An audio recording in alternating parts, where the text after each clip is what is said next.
this city needs a hero. And I will give them that hero. I have always known that it was my destiny to someday be Manhattan's last defender of truth and of justice, and now is my time. It is time for me to don my mask and my cape and to go forth into the streets and to punish the wicked and to defend the innocent. It took the dollar flu, the so-called green poison, to trigger my latent powers. But I became indestructible. I had become the living symbol of this city, and I have sworn to protect it. Rikers, the LMB, the strange men with the flamethrowers, I fought them all in the name of justice. I made myself a costume. I took Kevlar from them, and I stitched it together, and I made a mask and a cape.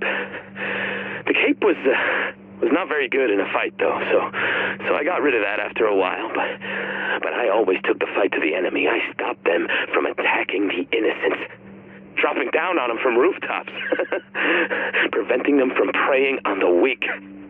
And the Riker who tried to follow me back to my apartment, I am sure that I lost him before he... Wait, what was that noise? I'll be back in a minute. It's been a long time, my friend. A long time since I told you about my adventures, my duty to the city even. You see, I was attacked by a great many of those escaped prisoners, but I fought them. And even though I was outnumbered, I escaped through the window. I haven't been back since. It's too dangerous. All my notes, all my gadgets, all my tools of justice must remain behind. But I will find a new lair. And I will plot my revenge. And when the time comes, I will re-emerge once again and show them the power of justice.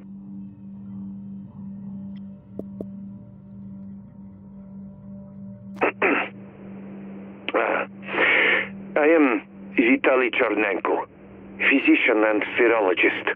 I live in Novosibirsk in Russia. I will record this journal to document the events in New York City after what they call the dollar flu outbreak. I am fortunate to be in New York now, as I am to speak at Sinai Hospital Medical Conference. I hope to be of some use in this crisis. I have, how does one say it, mixed feelings. One does not wish others to suffer, but for virologists it is also excellent opportunity to learn. The first does not cancel out the second. Oh, I should add, English is not my best language, but more people speak it here than Russian, so I will use it. My talk at the conference has been postponed, as is the conference itself. This is not a surprise. The Russian consulate has called me in. I am to stay here in the consulate building until the crisis has passed. It's very comfortable. More comfortable than my hotel, in fact, but here one feels a little bit like a prisoner. Am I not more useful to help with the study of green poison? This is what they are calling the virus. If I can work with others, it feels like the bad old days. At least I still have my phone and internet. I will try to stay up on how things develop. Perhaps I can be of help from here. This is all very frustrating. I have a colleague in New York, Dr. Amherst Gordon. He was at Vector for 1-year exchange years ago. Productive time. He was very interested in my work, taking a dangerous virus, Ebola, say, and make small changes to the genome to make the virus less deadly but also more fertile. In the end, a harmless version will win out over harmful one. That is the idea. At the time, it was theory. Now, maybe it is possible using computer and modified 3D printer. I want to speak to Dr. Amherst and see what he thinks. I have called him, but He has not yet answered. I am troubled by the news. The DCD says the virus may be smallpox, but the live smallpox virus is kept in just 2 places in the world, DCD and Vector in Siberia, where I work. It is very, very hard to access if one does not have the proper security clearance. If this is true, the one behind this may have the connection to DCD or Vector. They may even be known to me. It is disturbing. Still, no answer from Dr. Amherst. I am concerned for his health. I want to go to his home to make sure he is safe, but I am not permitted to leave consulate. I am too vital to Russian interests. So they tell me. Пожалуйста. Watching and reading the news, I am now convinced that the virus is not smallpox, but rather modified virus based on smallpox. Why?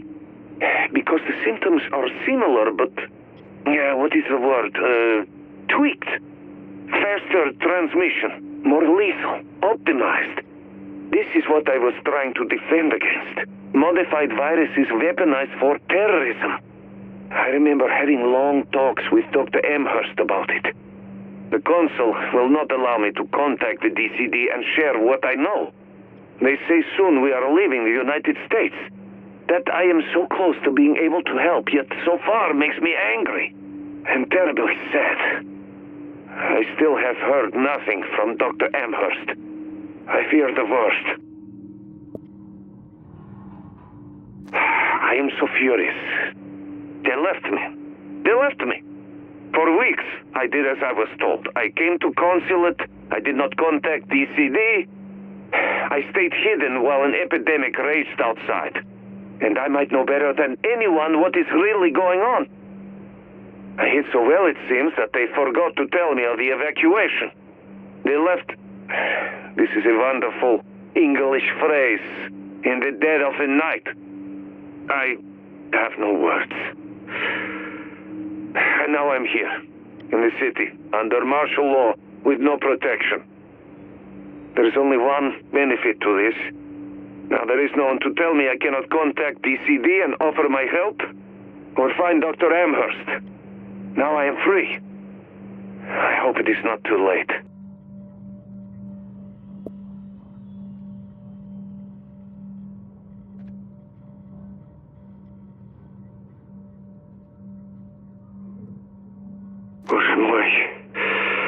Outside is worse than I expected.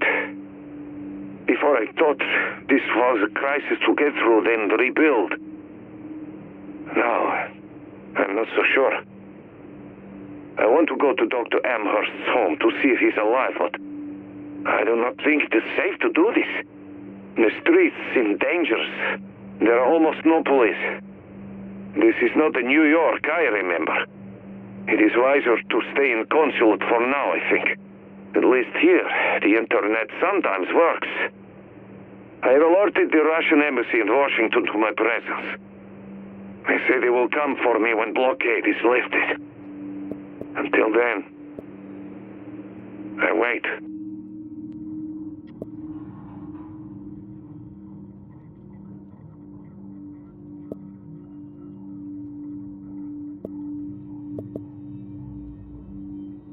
Hello?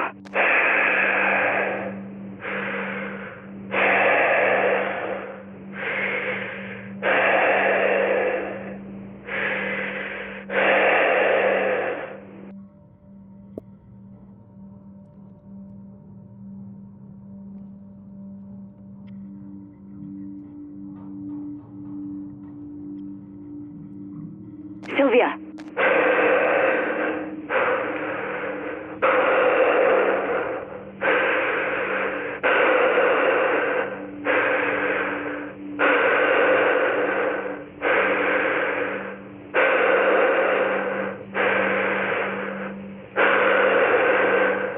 Rick, hi.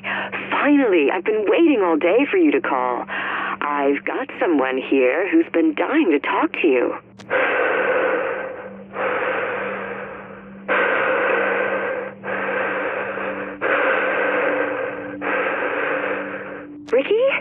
that you? What the hell is wrong with you, boy? Calling this young lady in the middle of the night? I raised you better than that. Yeah, it's Rick. Hello? Who's there? You like that, huh? Having someone call you at 4 o'clock in the morning?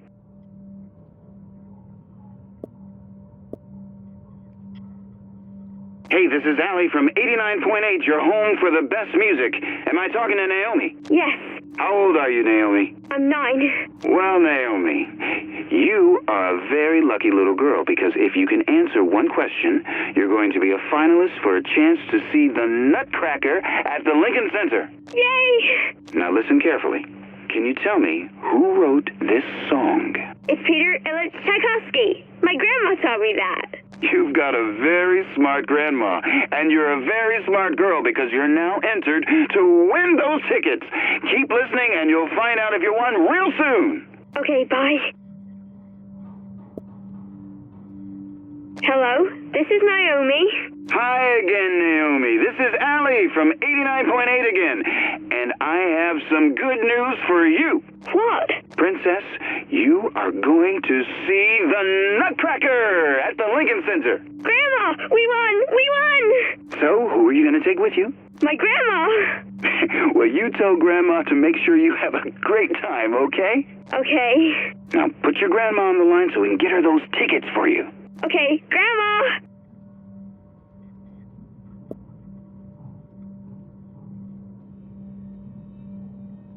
911, what's your emergency? Nah, just kidding. It's me, Jen. I can't answer right now, but leave a message and I'll call you back. Peace. Hi, Jen. It's me, your husband, remember? I've been thinking a lot lately with everything that's happened, and it just occurred to me how much I miss you. I close my eyes and I can still see you walking down the aisle in that tight white dress. My God, what a body.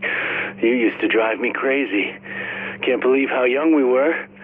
And stupid. 911, what's your emergency? Nah, just kidding. It's me, Jen. I can't answer right now, but leave a message and I'll call you back. Peace.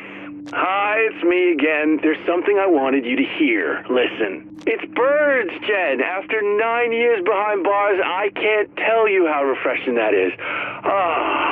I've got to go now. I got some last-minute Christmas shopping to do. But don't worry, you'll see a lot more of me soon. Remember how I used to say even prison couldn't keep us apart? Oh, and I ran into your boyfriend. He says hi. Peace.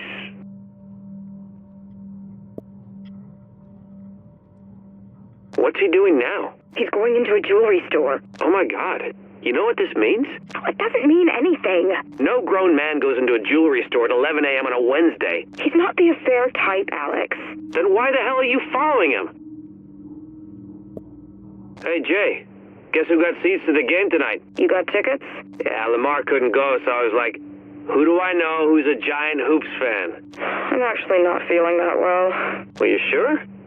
Look out your window. What the... is that you in the limo? So how about it? You feeling better yet?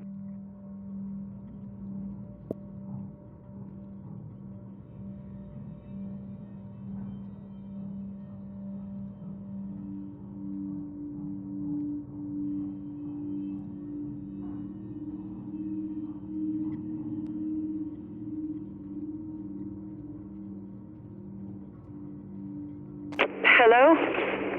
Hello? Can you hear me?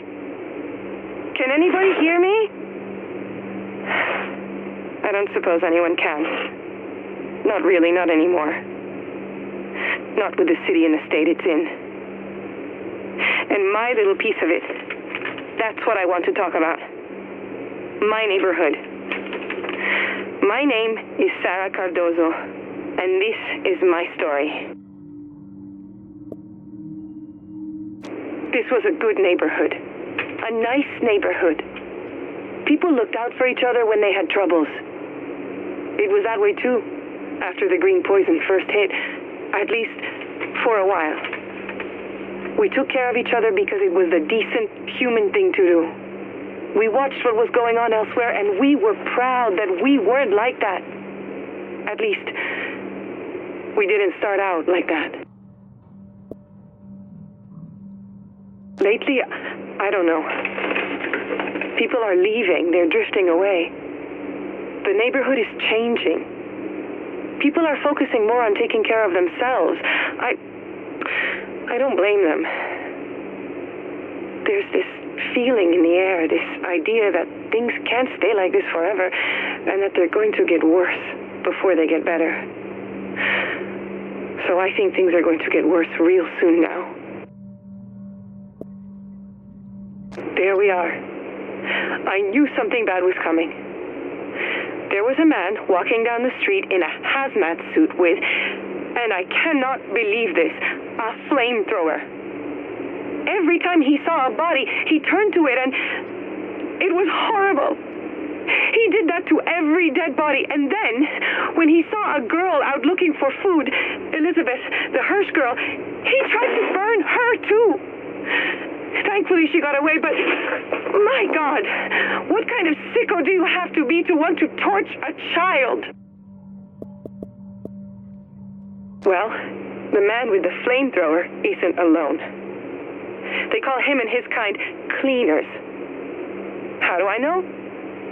Because soldiers came marching down my block and announced that the neighborhood, my neighborhood, was under the protection of the Last Man Battalion, and that if we knew what was good for us, we'd behave.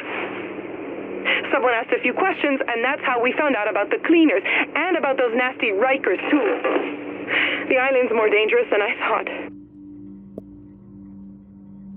Okay, there is no explanation for this.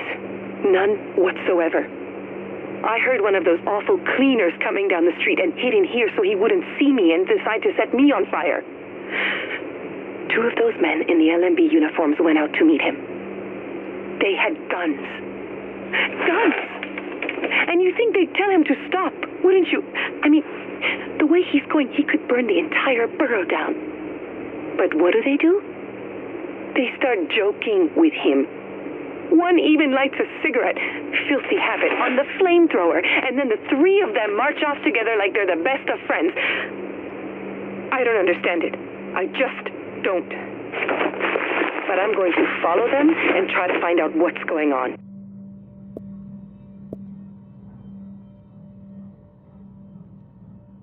My name is Sergeant Russell Colfax, and what you are about to hear is the whole unvarnished truth. Why? Because I'm sick of all the goddamn bullshit pussyfooting around that's been going on here. And someone needs to talk plain sense. Especially since the top brass seems to have lost their goddamn minds. Listen, I've been with the company for 6 years. Did multiple tours in the sandbox for Uncle Sam before that. Been deployed on 3 continents. Served as a peacekeeper, as a trainer, and as part of a private security detail for the president of some country you probably ain't never heard of. So, I've made my bones. I've been with this outfit through all sorts of shit. But I have never seen anything like what we are doing now. And that ain't a good thing.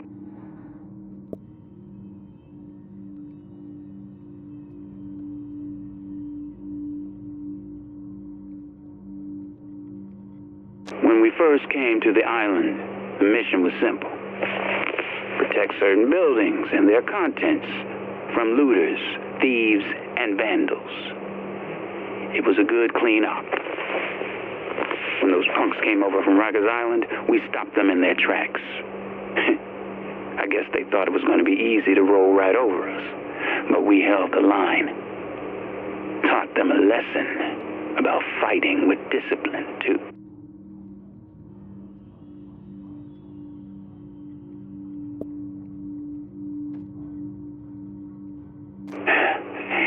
And there's the cleaners. Oh my, the cleaners.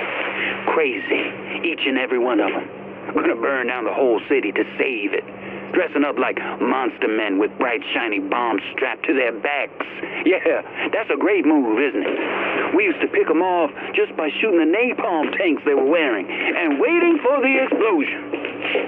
And so obsessive. Try talking to one. and all you get is burn out the infection. Yeah, nice talking to you too, man. Don't get burned playing with matches.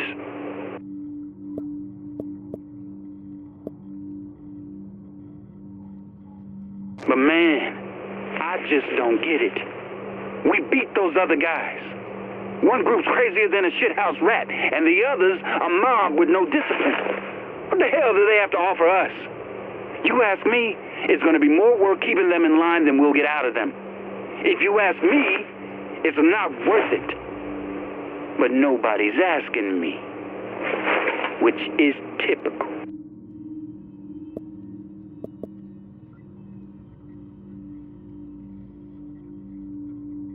Hi, Grandma. It's Elizabeth. Mom said I should always call you to let you know what was going on, so that's what I'm doing right now. First things first, I'm okay. I'm fine. I caught the dollar flu, but then I got better, so you don't have to worry about me anymore, okay? It wasn't any fun, but I'm super better now. Now, the bad news. Mom's sick. But if I'm immune, she's immune, right? That's how this works, isn't it? I love you, and I'll talk to you soon. I hope you're okay.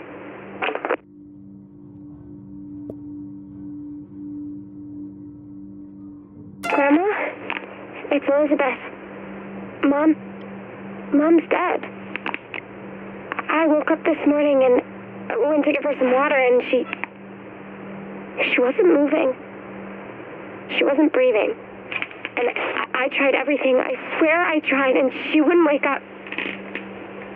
She got sick because she took care of me when I got sick, and now she's dead. I don't know what to do, Grandma.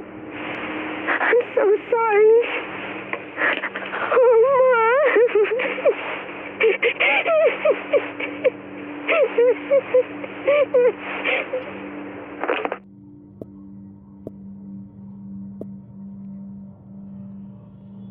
Hi, Grandma. You haven't called back, so I'm getting worried. Please call if you can. Tonight's my first night without Mom. The apartment's just so quiet. I'm gonna stay here and keep the door locked and just pretend nothing's wrong. Because if I think too hard about it, about everyone getting sick and Mom dying and you not answering the phone, I start to think about how bad it really is out there, and I can't face that. Not tonight. Not without Mom.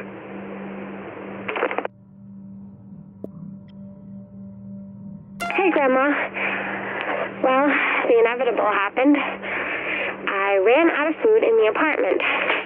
It only lasted longer than I thought, but that's mainly because I didn't think I'd be able to eat some of Mom's stuff, like the quinoa.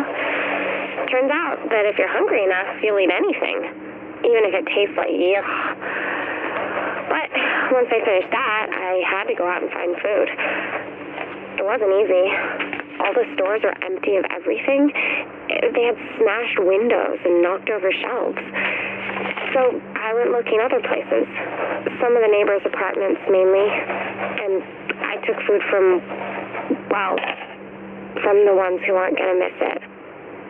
It feels creepy, but I don't have another choice.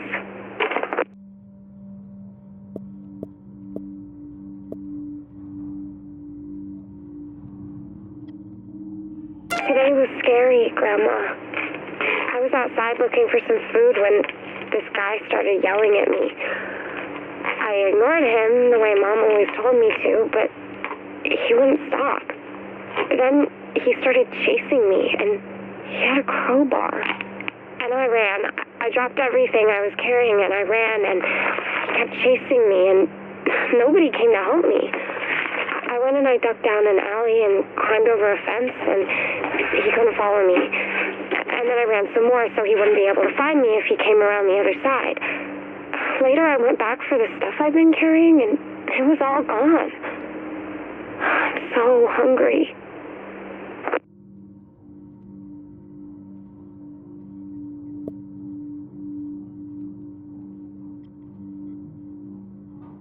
Hey there, Grandma. I keep on thinking about that guy who chased me. how someone came along and stole all the stuff I was carrying. I don't think I'm gonna let that happen again. I started carrying a knife. One of Mom's good ones from the kitchen. The next time someone chases me, they're gonna get a surprise. Because I can't just run and leave everything. Not when food's so hard to find. Not anymore. Hey, Grandma. I'm guessing you're probably gone too. But I'm gonna keep calling as long as I can. It just feels like I should, somehow. I think you'd be proud of me. And so would Mom. I'm a survivor, and I'm gonna keep on surviving. There's talk of a refugee camp open near the garden. And maybe I'll go there. Or maybe I'll stay here and keep making the best of it.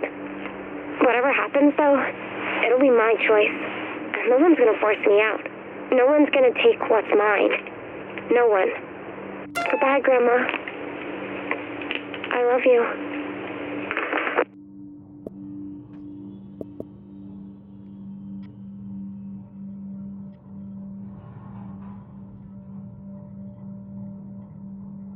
I don't need to explain myself to anybody. This is not a plea for understanding, nor am I looking to justify what I have done. Choices. I made them, and I'm comfortable with what I did. No, I'm recording this because I don't know how long I'm going to last out here, and someone should hear this story.